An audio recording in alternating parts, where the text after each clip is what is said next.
Hi, welcome back. Today we're going to be talking about polar transformations. Okay, so in this whole notebook, I have an example function. Uh, you don't need to activate it, but this is going to show up on all of the pages so that we get a chance to have something consistent and that we can take a look at. You can see here, this is defining what f is, the function f. I mean, you can think of this as f of x is equal to the absolute value of x minus pi plus 1, or we're going to use it also as a function of theta. Plug in a theta, you get this function absolute value of theta minus pi plus 1. We've got two pictures to keep in mind. We have our Cartesian picture, where when you're defining your function and your graph of your function by choosing a value of x, and when you choose different values of x, it gives you different values of y, and then that draws the graph of the function. So plugging in a value of x gives you a value of y. All right, let's turn these off and go to the next picture. So remember, the other picture we can think about is the polar picture. So let's change our grid into our polar grid. I'm going to click this button, zoom square, so that now our picture is nice and circular instead of looking like ellipse. Now activate the following cell. Okay, so this is a different picture. This is the same graph. This is our same function, f of x or f of theta. But now we are choosing the theta value and having that change. And for different values of theta, we get different values of r. And we plot these from theta goes from 0 up to pi, then all the way up to 2 pi. In polar coordinates, as you walk around the origin in a circle, the function tells you what the radial distance from the origin should be. Okay, and so we could put these onto the picture at the same time. I'm going to zoom out a little bit, and we can see what happens. So here, as we move our x value or our theta value, we have the height of our function or the radius of our function, and those two happen at the same time. So this green curve in Cartesian coordinates gives us the same thing as the red curve in polar coordinates. All right, so let's say we wanted to make, so the first part of a polar function that we have control over is its domain. Here's our same picture that we had on our previous page. The default domain for a polar function is one trip around the origin, or theta is between 0 and 2 pi. When we were restricting our standard function, we had this. We had y is equal to f of x, where x goes between 0 and 2 pi. To restrict a polar function, you have to specify the domain here, below here. Theta is between 0 and 2 pi.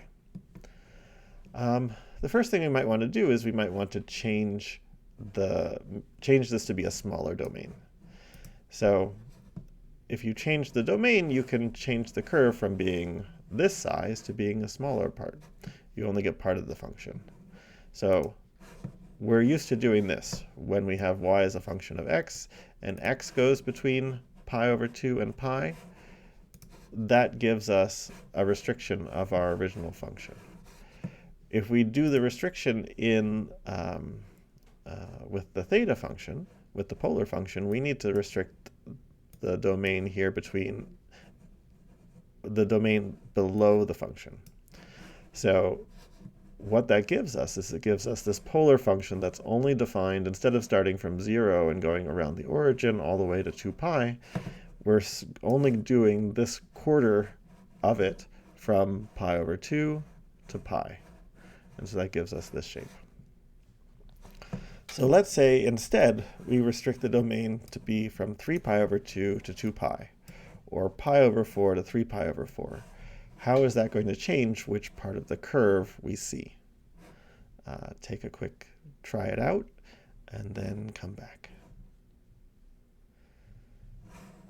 Okay, so if we are changing this from 3 pi over 2 to 2 pi, so let's take a look at this in our other function, 3 pi over 2 to 2 pi, that's the last quarter of our domain. That's from here to here. So in terms of going around the circle, that part of the domain is here, from 3 pi over 2 to 2 pi. So if we did this, we would expect that we would get a different part of our, oops, not 4 pi, 2 pi. We get a different part of our red curve. All right, what about this? Pi over 4 to 3 pi over 4. Pi over 4 to 3 pi over 4. Okay, now this is a different part of our domain here. So we would expect a different part of our red curve. Pi over 4 is this 45 degrees. 3 pi over 4 is this 135 degrees. So what we would expect to see here is pi over 4 and 3 pi over 4. We get this part of the curve starting here, going to here, this part of the curve here. So that black part. Okay, so that allows us to take a piece or a snippet of a polar function. All right, here's these same functions that we had before. Now, something even more surprising that happens is if we expand the domain past 0 and 2 pi. All right, so like take a look at this. Here, if we go from 0 to 2 pi here, this extends this curve this direction and this curve this direction. But what happens in our polar curve is that, like, what does it mean to go below 0? It means that as we're approaching 0 in this way, we just keep going with what our function is. Or as if what happens on this side is if we go past 2 pi, it's going around the circle to 2 pi and then continuing past. So this now allows you to take something that was kind of compact and only went around one time, and it allows you to go around more times. So let's expand even more, right? Here's this green function. If we want to expand it out to negative 10 pi or positive 10 pi, well, what happens in our red curve? Well, that does a whole bunch more loops. I think I'm going to make this even a square so you can start to see this, that it kind of looks like a spiral in both directions. I'm going to turn those off again. And now let's say we wanted to use this as our function. Instead of f of x, we're going to use g of x. It's interesting because it's negative for some amount, and it has this kind of cusp here. So one thing we might want to do is we might want to explore. I'm going to turn off these other ones too. Turn off, turn off, turn off. And what I want to do now is I can use some sliders in the domain to change the values, the starting point and the ending point here. So I can change this one, and maybe I want to have it keep going until it matches. And what if I have it keep going like that, and then I could keep this one going the other direction. And maybe I like that shape. Okay, well, you can play around with this and see what shape would you choose if you were coming up with a nice shape. Okay. So it's also possible to put variables in the domain and have more precise control over the curve. Oh, this is a copy of what we just did. So choose the shape that you liked before. All right, so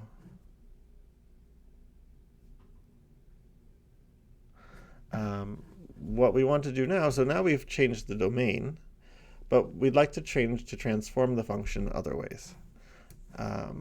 So here's this example that we had before. And you can see that we have this. R is a function of theta. R is equal to theta minus pi plus 1. So what we've done before when we were doing transformation of Cartesian graphs we modified the variables. So maybe we replace r by r divided by a. Here I say r divided by c, but I meant r divided by a. So this shape doesn't look exactly the same as we had before, but so why is that? Look at that. I mean, this is going much further than it was supposed to. And how do we restrict how far something's supposed to go? We look at the domain. So the domain of the green function isn't the same as the domain of the purple function, so we better fix that. So let's make this 2 pi as well. That looks better. So once we've fixed the domain, look at what happens when we change the a value. You can see it's doing an expansion, and it's dilating our polar function by doing r divided by a. When a is bigger than 1, it stretches. When a is between 0 and 1, it shrinks. And then when a is negative, it does a reflection and either shrinks or expands. Okay, so how does the variable a impact the graph? What happens when a is negative? Take a look and think about it. Okay, let's look at our example graph again and do a different transformation. What we're going to do is we're going to take our theta, and we're going to replace theta by theta minus h. Okay, so we have to be a little bit careful when we do that. Our domain before was theta was between 0 and 2 pi. And if you remember, when we've done in the past, let's just take a quick reminder of how this worked in the past.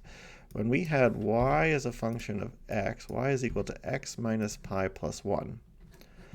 When we had this was our curve, and we had our domain be between x was between 0 and 2 pi.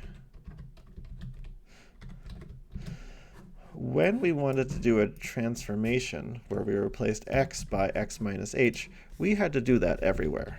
X became x minus h, x became x minus h, and that allowed us to move this function, turning this one off for a second, that allowed us to move the red function sideways. But we needed to do two things. We needed to change the x minus h here, and we also needed to change the x minus h here. Now, you can't replace theta by theta minus h in this expression. You only have control over the lower bound and the upper bound. So for that equation, another way we could have done this is we could have taken our equation and we could have said, you know what, x, it's not that x, we could add h to everything. Let's add h here. Let's add h here. Better make this really big. And we could add h here. And that doesn't change anything. So it doesn't change our expression. This still moves back and forth the way we want it to. But now x minus h plus h becomes just x, and we now have a way to write down this constraint involving just x in the middle of the constraint. So if we want to take this equation, let me just move it down so we can take a look at it, and we want to replace theta by theta minus h, that means that we have to replace theta by theta minus h, but we also have to change the bounds in such a way that adding h here and adds h here. Okay, so now let me turn these other ones off, and let's take a look at what happens when we move h. Let me bring this back here. Let me make this smaller again, and let me click the zoom square button. Zoom out a little bit. As I now move h, what's happening? Look at that. We've taken our polar function and we're rotating our polar function. Okay, so why does that work? Well, if you think about what happened up here with our function and we change h, we're moving the vertical spot here, and we're translating in x, which corresponds to this translation of theta. So it's saying, instead of theta being equal to 0, let's actually rotate it so theta is now 0.9, or theta is pi, or theta is 2 pi. Each time you rotate it, each time you change the h value, it's rotating that value of theta.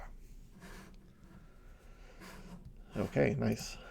And let's do one more example of what can happen. All right, so what we talked about, there's one more transformation that works nicely. And that's to take theta and replace it by theta divided by b. Just like we've taken x and replaced it by x divided by b, we're going to do the same thing for theta. All right, but just as before, so let me bring this down here. Just as before, you want to replace every theta by theta divided by b. And so that means your theta values on the other side, we're going to multiply by b. So this is the domain that we should have. Theta over b is between 0 and 2 pi. If we multiply by b on both sides, we get this. Okay, and let's see what happens when we change b. Okay, and again, I would like to make this zoom square. And let's zoom out a little bit. Okay, what is happening here? So this kind of looks like, so what's happening here is that we've taken this purple curve and we're either stretching it out, expanding it, or we are making it, or maybe we are contracting it here, and here we're like winding it around the center. So what we're doing is we're stretching the values of theta by a factor, so that's either winding or unwinding the curve around the origin by that factor. Okay, so what we're going to do now is we're going to take all of the possible transformations and oh no, this is the same picture. So let's put together all of these transformations. So you can skip this slide. Let's put together all three transformations. So we have, here's a function, f of x, and here's what happens when we take, and then the red curve is, we can see what happens to the Cartesian expression when you move a, b, and c. So h, again, moves, I'm going to turn off the blue one, it's a little confusing. H is moving things sideways of the Cartesian coordinate. A is making it skinnier or wider, so this is doing a horizontal dilation. Or no, this one's a vertical, and this one's horizontal. They kind of look the same in this situation, but in terms of the blue curve, A is stretching this function. B also seems to be stretching this function. That's an interesting aspect of this that I wasn't expecting. And then H is rotating the function, which kind of is trippy. Okay, so let's try this again. Choose any polar function that you like. Define the domain correctly in both equations, in this equation, and then play around with those pieces. And I'm interested to see what you can make. All right, that's it for today. Thanks. See you next time.